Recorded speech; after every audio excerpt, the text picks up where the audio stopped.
Marvel's Fantastic Four, the team that kicked off the whole Marvel revolution of comic books thanks to creators Stan Lee and Jack Kirby, has been notoriously difficult to adapt on screen. A 1994 version directed by Roger Corman had a tiny budget and was never officially released. Tim Story directed a 2005 version and its sequel, Rise of the Silver Surfer, and though at least the first one did fine at the box office, they were both critically lambasted. And a 2015 reboot directed by Josh Trank was marred by reshoots and studio interference and was a critical and box office bomb. Well, guess what? Turns out fifth time is the charm, as Marvel Studios' The Fantastic Four First Steps finally gets the team right with a comic book faithful adaptation full of heart, humor, big action, and an engrossing retro future setting. First Steps is a MCU movie, but it takes place on a totally different Earth than the rest of the films, making it mostly completely unconnected from the 36 films and 16 TV series that came before. Instead, the movie is on a planet set in a future vision of the 1960s right out of Disney's Tomorrowland, complete with flying cars, robots that run on tape drives,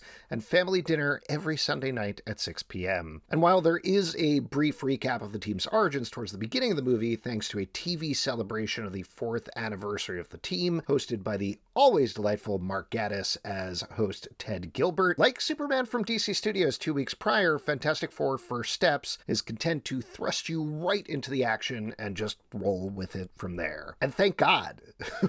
We're finally past the years of comic book movies apologizing for their source material and instead embracing what is fun, weird, and interesting about them, than figuring out how to bring them onto screen. There's no more complicated explanation for the team's powers than they were hit by cosmic rays. Now Reed Richards, Mr. Fantastic, who's played by Pedro Pascal, can stretch his limbs while he does science and leads the team. Susan Storm, the Invisible Woman, played by Vanessa Kirby, can turn invisible as well as make other things invisible and create temporary invisible constructs. And Johnny Storm, the Human Torch, played by Joseph Quinn, can set himself on fire and control flames. And Ben Grimm, the Thing, played by Eben Moss Backrack, who you probably know from The Bear, among other things, is a big, friendly rock man. The plot kicks off right in the first scene, and I'm going to give a mild spoiler warning past this point, when Sue finds out that she is pregnant after she and Reed gave up trying 2 years earlier. The impending childbirth is what drives the emotional thrust of the movie, and what First Steps smartly does is dive into the idea of what it means to bring a child into the world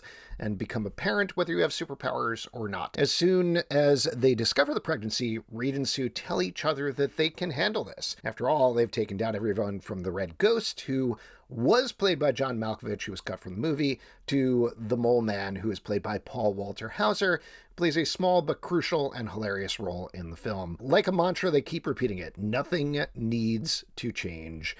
Except, of course, everything changes when you have a baby.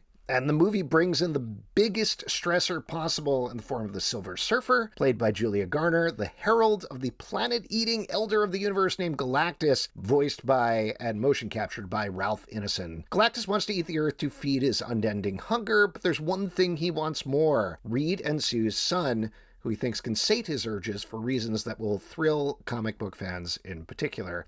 Now, the first third or so of the movie takes a while to get on its vibe thanks to some choppy pacing and lack of stakes, but once Galactus enters and the trolley problem of the Earth or the baby hits, the movie snaps into place and it is a thrilling and emotional ride from there on in. Though the action is clear and epic as the team travels from space to the depths of the Earth, ending in the climactic fight in New York City, it's the emotional beats that hit the hardest. Fantastic Four is a team that has always been explorers first, superheroes second, and what greater unknown than becoming a parent? You can plan, you can baby-proof your house, you can run all the tests you want, but ultimately you can't know what it's like to be a parent until you are one. Every child is different and special in its own way, and though Reed and Sue's superhero baby is a little more special in other ways, First Steps never forgets to make the first steps the team takes into parenthood relatable and emotionally palpable. As for the main team, Pascal takes a few scenes to settle into the shoes of the genius Reed Richards, playing him as aloof and disconnected when Pascal's strength as an actor is emotionally raw moments. There is a speech that he gives to his child halfway through, though, that is heartbreaking and eminently relatable, and once that knot is tightened, it feels like the movie finally gets what it wants to do with Reed. Vanessa Kirby is always a standout, and she brings the strength of Sue Storm to the forefront. Where Reed is a reserved thinker, she's all emotional intelligence, even when she's often 2 steps ahead of her husband. Moss Backrack doesn't get a big emotional arc. He's mostly relegated to a sort of romance in a few scenes with a heavily underserved Natasha Lyonne as Hebrew school teacher Rachel Rosman, though shouts to the movie for getting 2 Jewish actors for the roles, even if not much is done with the plotline. But the CGI for Thing looks great. He's got his big Jack Kirby brows for the first time on screen, and Moss Backrack is sweet and fun, even if his arc is, should I grow a beard? And then he does. The weak link of the 4, unfortunately, is Quinn, though he's been a standout before in roles like his breakout as Eddie in Stranger Things, as well as in Gladiator 2 and A Quiet Place Day 1. His supposed-to-be hothead, Johnny Storm, has all the fire of a cold, limp noodle.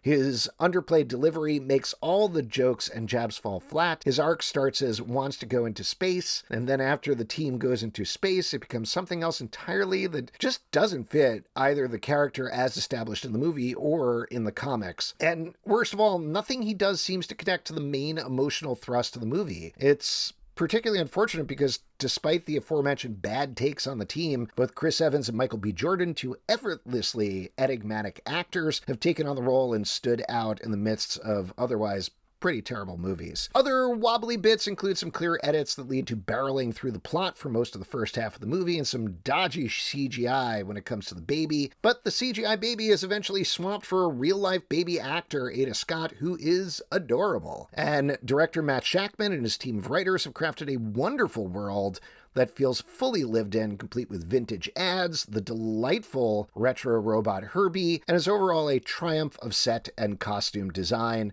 It's actually kind of unfortunate that the next 2 times we'll meet the team will be in the MCU proper for Avengers Doomsday and Avengers Secret Wars, because this retro future vision is so much more interesting than the realism of the MCU. But that aside, taken on its own, First Steps is a lovely emotional movie with some real stakes that brings iconic comic book ideas to life, specifically the ideas of artist Jack Kirby, who died penniless and his estate was part of a protracted legal battle with Marvel for decades. First Steps seems to be the start of a cultural correction from the idea that Stan Lee was the sole genius behind Marvel that was pushed by Marvel Studios and Disney for years, and instead to an understanding that it's the visual acumen of Kirby that was likely the real innovation. In fact, the movie ends with a quote from Kirby, not Lee. Quote, "If you look at my characters, you will find me. No matter what kind of character you create or assume, a little of yourself must remain there. You will find Kirby in every frame of Fantastic Four First Steps. From the massive Galactus to the expressive brows on the Thing, Kirby was the king of the visual revolution that inspired thousands of artists and helped launch Marvel Comics. While your mileage may vary in terms of how much Kirby himself would have enjoyed all of this, after 4 unsuccessful attempts, it's a minor miracle to finally see his imagination live on screen." Fantastic Four First Steps hits theaters on July 25th, 2025. When you get to see it, let us know what you think in the comments below.